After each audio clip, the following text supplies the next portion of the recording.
be teaching you guys how to do a really cool science experiment. But remember, you have to do a science experiment with a grown-up. Alright guys, let's get on with the video. What you'll be needing for the experiment is colored water of your own choice, an empty bottle, and a candle. You'll also need a lighter that will be used by an adult. Alright guys, what you need to do is you're gonna pour a little bit of this blue water, or colored water.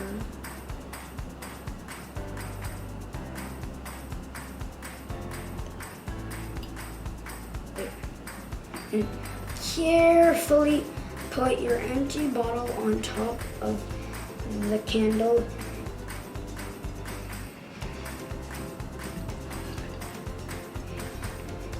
And as you can see, the candle is going out.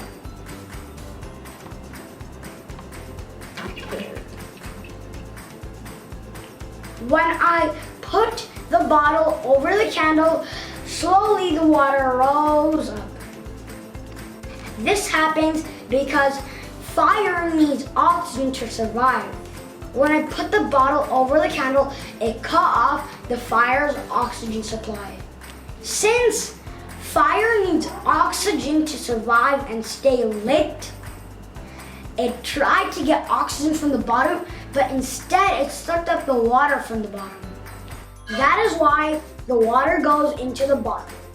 Thank you guys so much for watching my video, and like and subscribe, and check out my Instagram page at Fun with Faaris. Bye!